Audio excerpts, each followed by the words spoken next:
Bueno, la idea es contarles un poco, la verdad que la experiencia, como dijo María, que fue la coordinadora, la experiencia que hemos atravesado en este proyecto ha sido una experiencia muy valiosa.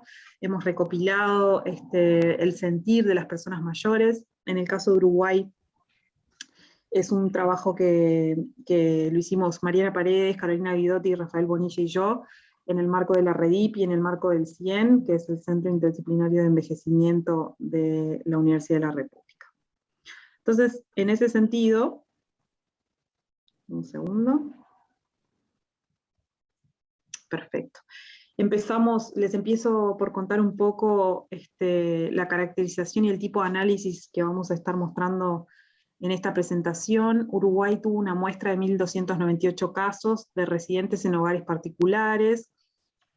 Como comentó María, se trata de un cuestionario digital autoadministrado, que en nuestro país tuvo mucho alcance. Tuvimos varias instituciones que nos acompañaron en este proyecto y lograron dinamizar que ese formulario andara, digamos, ¿no? Y pudiera ser contestado. En términos de unas características de la muestra, 66% son mujeres, muy parecido a México, ¿no? Lo que presentaba María, 34% varones, un 82% tiene menos de 75 años. Con respecto a educación, la mayoría tiene secundaria completa, casi un 60%, y tenemos algunos casos con primaria y con terciaria. En relación al análisis, es muy parecido a lo que presentó María sobre México. Hicimos análisis de dendogramas, esta cuestión de mostrar la proximidad semántica de los términos que se van agrupando, utilizando las respuestas a las frases incompletas, ¿no? A la persona mayor le llegaba el formulario con la frase incompleta y debía completarla con lo que sentía o con lo que le interesaba transmitir en el formulario.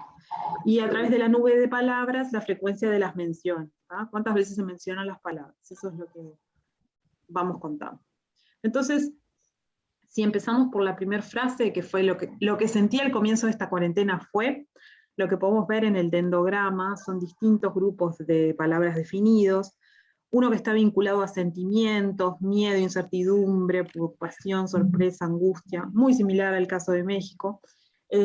Otro grupo que tiene que ver con no poder ver a los hijos, ¿no? Esta cuestión del distanciamiento social, que ya empezaba a operar de una forma muy fuerte.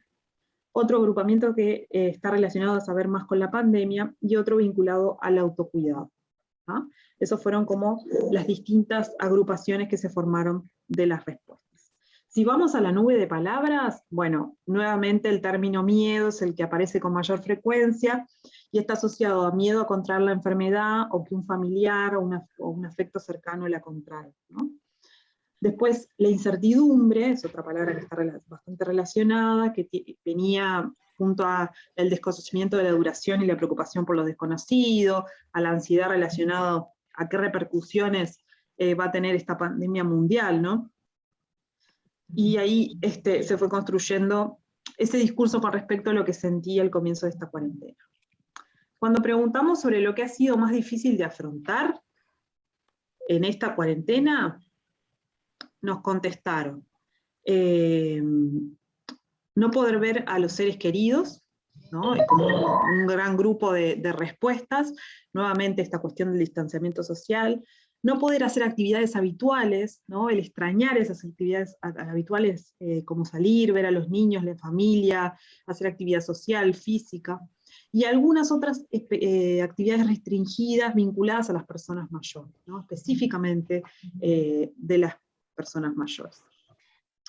En ese sentido, si vamos a la nube de palabras, disculpen, me pasé, ¿sí?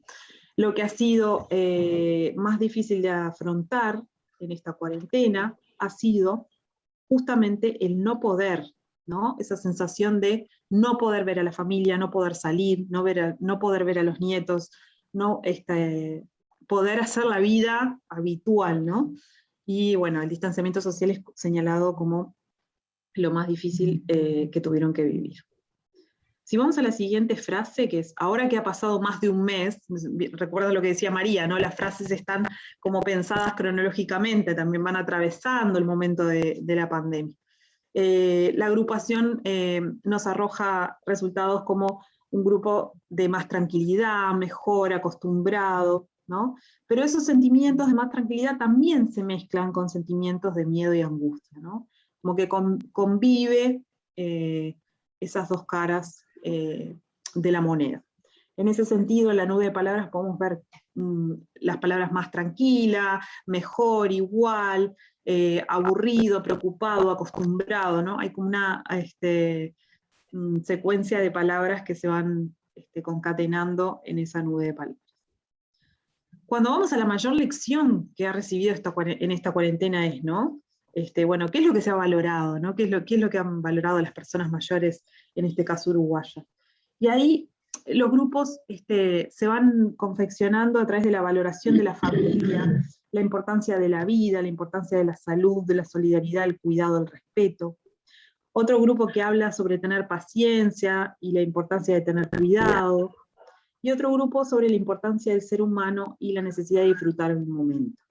Y ahí aparece algo que en Uruguay se manejó mucho a nivel de comunicación, que es el concepto de libertad responsable, que fue un concepto bastante manejado en el sentido que nosotros no tuvimos cuarentena obligatoria en ningún momento, entonces se utilizaba el término libertad responsable para restringir, digamos, las salidas y esas cosas. Y la mayor lección que he recibido esta cuarentena, seguimos en la misma frase incompleta, ha sido, bueno, más valoración a la familia, a la vida, a la salud, ¿verdad? Una suerte de introspección en ese sentido.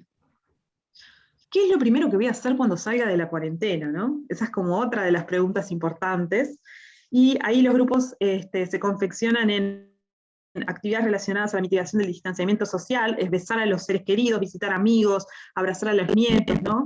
La cuestión de cortar con el distanciamiento físico, más que nada. Y otro referido a actividades como caminar y retomar las actividades diarias, ¿no? Las de la rutina, digamos. Si vemos la nube de palabras, las palabras más nombradas son familia, nieto, amigo, ver, visitar, salir, caminar, ¿no? Como corresponde con el análisis anterior.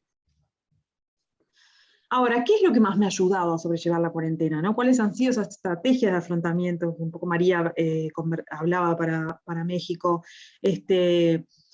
Por un lado, los grupos hacen referencia a los vínculos, ¿no? Esta cuestión importante de los hijos, los nietos, la familia como un elemento central en esas estrategias de afrontamiento, las actividades, y también toda esta cuestión de la comunicación a través de canales de internet, de los medios de comunicación, el consumo de la información, digamos, esos han sido como las más mencionadas como estrategias. Y si vemos la nube de palabras, bueno, la familia es central, aparecen los vínculos afectivos como una forma importante de afrontamiento, y en segundo lugar las cuestiones de las aficiones, ¿no? La lectura, las actividades de internet, el ejercicio, la música, etc.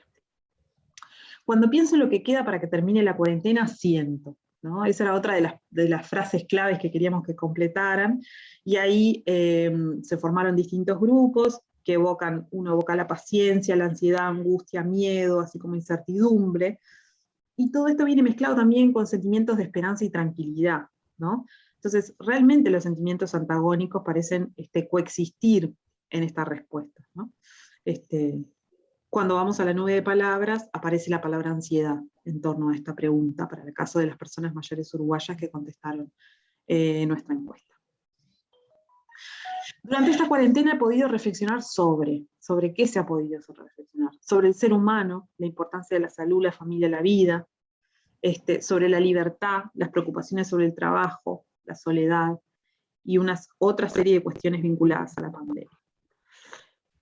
Si vamos a la nube de palabras, la reflexión sobre la vida es la que predomina en la frecuencia de mención de las personas mayores uruguayas. Entonces, un poco a modo de cierre, comentar, bueno, entendemos el envejecimiento como un proceso que comienza al nacer y se construye a lo largo de la vida, ¿no? ¿Dónde? Contextualizado en las redes de vínculo y en los grupos de pertenencia de cada sujeto. Además, es un proceso heterogéneo. Quiere decir que no hay una única forma de envejecer o de acercarse a la vejez.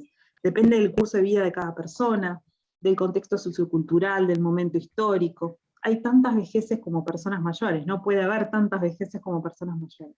Y esta diversidad muchas veces pasa desapercibida, invisible, por la perspectiva deficitaria con la que convivimos del envejecimiento, ¿no? Que centra en la cuestión más del cuerpo orgánico, biológico, y deja de lado procesos que confluyen, como los psicológicos, relacionales, particulares, del envejecimiento y la vejez. Además, con base a los hallazgos que surgen de este estudio, consideramos que los resultados obtenidos muestran que la pandemia ha promovido una visión de vejez deficitaria y pasiva, impulsada por la construcción social en esta etapa de la vida, asociada al miedo y a la vulnerabilidad a la pandemia. ¿Ah? Bueno, esto era un poco lo que les queríamos compartir en relación a Uruguay, y los invitamos a escuchar a Graciela, ¿verdad, Alicia?